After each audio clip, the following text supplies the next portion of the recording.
Hello student, हम पढ़ रहे हैं आपका subject energy conservation for electrical second year. Chapter number 4 है विद्युत उपयोग में ऊर्जा दक्षता। इसमें हमने पिछली क्लास में पढ़ा था आपका रेसिप्रोकेटिंग पंप। इसमें हम पढ़ेंगे इसका कंस्ट्रक्शन कैसे करते हैं, किसका, प्रतिगामी पंप या रेसिप्रोकेटिंग पंप का। सिलेंडर देखिए इसमें होता है फर्स्ट सिलेंडर। आपने अगर डायग्राम अगर आपको याद हो तो सिलेंडर था उसमें, ठीक। सिलेंडर क्या होता है, देखिए एक सामान्यतः ढलवा लोहे का बना होता है और आवश्यकता अनुसार उपयुक्त प्रकार के आधार से जुड़ा रहता है। सिलेंडर के अंदर पिस्टन अच्छी प्रकार द्रवरोधी बनाकर फिट किया जाता है। सिलेंडर में ही पिस्टन आगे पीछे गति करता है। कैसे था कि जैसे अगर इसमें ये सिलेंडर था आपका तो यहाँ पे पिस्टन था, ठीक। यहाँ पे आपकी क्रैंक थी और इससे ये इस तरह से जुड़ा हुआ था और ये आपका क्या था, एक जिसे पिस्टन दंड जिसे बोलते हैं, जिसे बोलते हैं पजनर। इसकी हेल्प से क्या करता है, जी घूमेगा तो क्या करेगा, रोल करेगा तो ये इधर को करेगा और अगर इसको खुला छोड़ देंगे तो ये पिस्टन जो है वो आपका ये वाला पिस्टन ये है आपका ये इधर को मूवमेंट करेगा, ठीक। ये था आपका। फिर क्या था इसमें, सामान्यतः सिलेंडर पर ही इनलेट तथा डिस्चार्ज वाल्व लगे रहते हैं। बकेट प्रकार के पंपों में निकास वाल्व पिस्टन पर लगा होता है। इन वाल्वों पर ही चूसर तल तथा प्रदाय पाइप लगे होते हैं। सिलेंडर में पिस्टन या प्लंजर के एक ओर से दूसरी ओर द्रव प्रवाह करंट रोकने के लिए पिस्टन, प्लंजर या सिलेंडर पर पैकिंग लगाई जाती है। सिलेंडर से बाहर पिस्टन रॉड से होकर द्रव के लीकेज को रोकने के लिए ग्लैंड आदि का यूज़ करते हैं। पिस्टन पंप के सिलेंडर के अंदर ब्रॉन्च का अस्तर लाइनिंग लगा रहता है। ये क्या था आपका सिलेंडर। फिर आता है आपका बी, पिस्टन। सामान्यतः पिस्टन ढलवा लोहे के बने होते हैं। पिस्टन सिलेंडर के अंदर पश्चात गति करते हैं। द्रव के क्षरण को रोकने के लिए पिस्टन पर फाइबरस पैकिंग, रेशेदार पैकिंग के छल्ले भी चढ़े रहते हैं। एक और पिस्टन ढिबरी की सहायता से पिस्टन दंड से जुड़ा रहता है, जो सिलेंडर के बाहर निकलकर पिस्टन के पश्चात गति के लिए युक्ति से जुड़ी रहती है। यह युक्ति क्रॉस हेड, संयोजक दंड तथा क्रैंक से बनती है। सीधे संयोजित डायरेक्टली कपल पंपों में पिस्टन दंड सीधे ही क्या करते हैं, भाप इंजन की पिस्टन दंड से जुड़ी होती है, जिससे यह सीधे पश्चात गति करते हैं। फिर आपका वाल्व क्या होता है, लगभग सभी प्रकार के प्रतिगामी पंपों में पर चकती वाल्व, डिस्क वाल्व बहुत प्रचलित है। यह वाल्व रबड़ की एक चकती है जिसके केंद्र पर एक छेद होता है। छेद की सहायता से ही यह बोल्ट द्वारा निर्देशित होकर अपनी सीट से उठता तथा स्प्रिंग दाब पर वापस अपनी सीट पर आता है। गर्म द्रवों के लिए धातु के बने वाल्व यूज़ किए जाते हैं और रबर वाल्व को मजबूत बनाने के लिए धातु की टोटी में लगाकर इनको यूज़ करते हैं। गाढ़े तरल के लिए बॉल के आकार के खोखले तथा कांसे के बने वाल्व यूज़ करते हैं। कभी कभी इन वाल्वों को लोहे या शीशे पर रबर चढ़ाकर भी बनाया जाता है। प्रतिगामी पंप को चालू करना, देखिए कैसे चालू करते हैं। इसको चालू करने के लिए सर्वप्रथम उसके लुब्रिकेशन प्रबंध का भलीभांति निरीक्षण करते हैं और यथास्थान तेल तथा ग्रीस लगाते हैं। इसके पश्चात सक्शन पाइप तथा सिलेंडर में स्थित हवा को निकालते हैं। हवा को सिलेंडर तथा सक्शन पाइप में पानी भरकर निकाल दिया जाता है। इस क्रिया को हम पिन्हाना या इंग्लिश में प्राइमिंग कहते हैं। फिर आप पहले पंप को धीमी गति से चलाइए, फिर धीरे धीरे गति बढ़ती जाइए और कुछ समय पश्चात पूरी गति पर चला दीजिए। प्रतिगामी पंप की क्षमता, कैपेसिटी क्या होती है, प्रति इकाई समय में पंप द्वारा डिलीवर्ड द्रव का आयतन उसकी क्षमता कहलाता है। इसकी इकाई सेंटीमीटर क्यूब पर सेकंड, मीटर क्यूब पर सेकंड तथा लीटर पर सेकंड आदि यूज़ की जाती है। प्रतिगामी पंप द्वारा डिलीवर्ड आयतन या उसकी क्षमता कैपेसिटी दाब पर डिपेंड नहीं करती, यह उसकी गति बदलने से परिवर्तित होती है। अब पढ़ते हैं प्रतिगामी पंप के यूजेस, उपयोग कहाँ होते हैं। देखिए इसके कम क्षमता, उच्च शीर्षों, हाई हेड या दाब के लिए प्रतिगामी पंप का यूज़ करते हैं।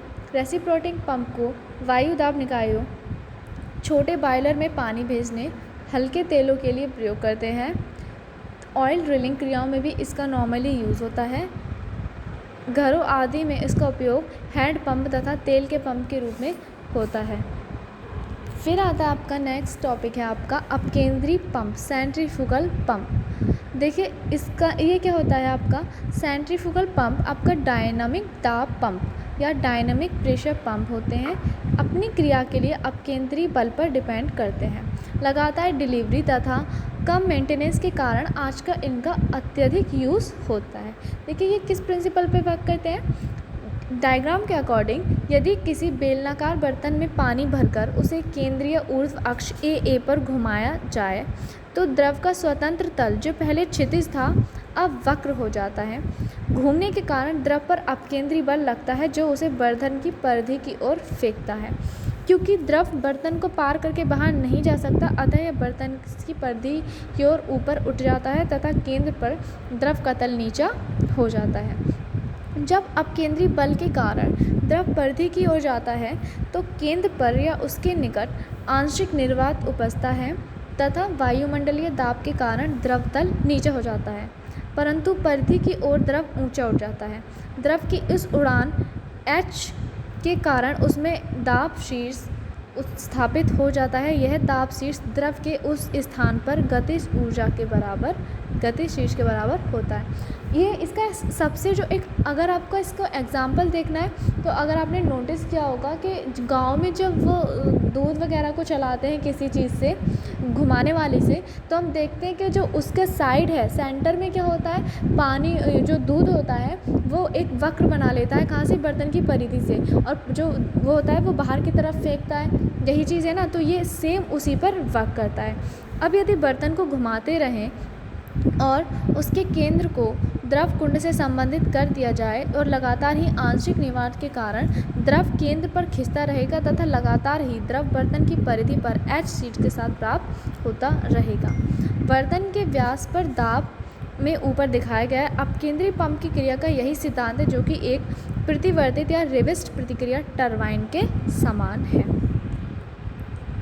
फिर है आपका अपकेंद्री पंप की रचना तथा क्रिया।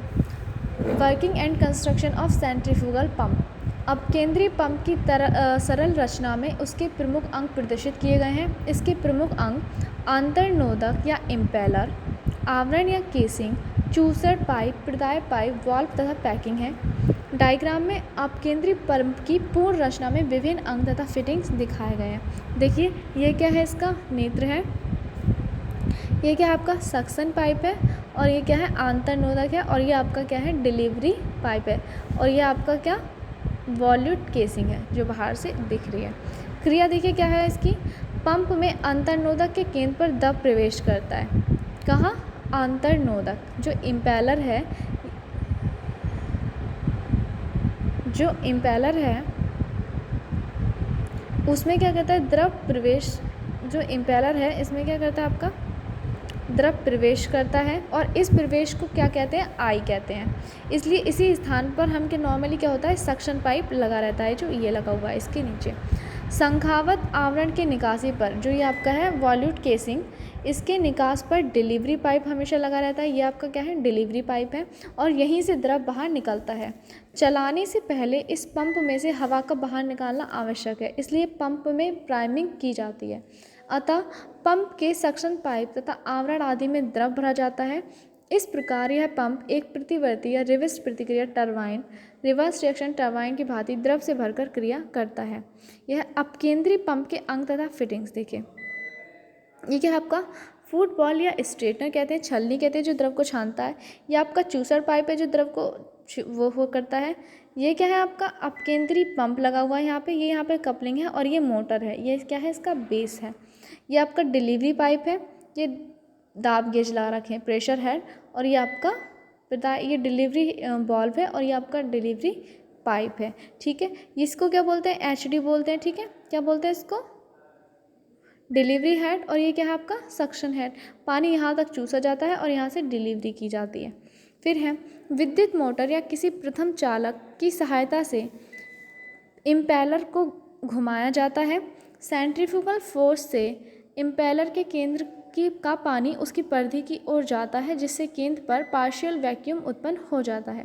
फलस्वरूप सक्शन पाइप का द्रव इम्पेलर के केंद्र या नेत्र की ओर प्रवाहित होने लगता है। जब द्रव इम्पेलर की परिधि से आवरण में आता है तो उसमें पर्याप्त गतिज ऊर्जा, काइनेटिक एनर्जी तथा कुछ दाब ऊर्जा भी होती है। जैसे जैसे यह द्रव आवरण में आगे की ओर प्रवाहित होता है, आवरण के बढ़ते हुए काट के क्षेत्रफल के कारण द्रव की गतिज ऊर्जा प्रेशर ऊर्जा में बदल जाती है, दाब ऊर्जा।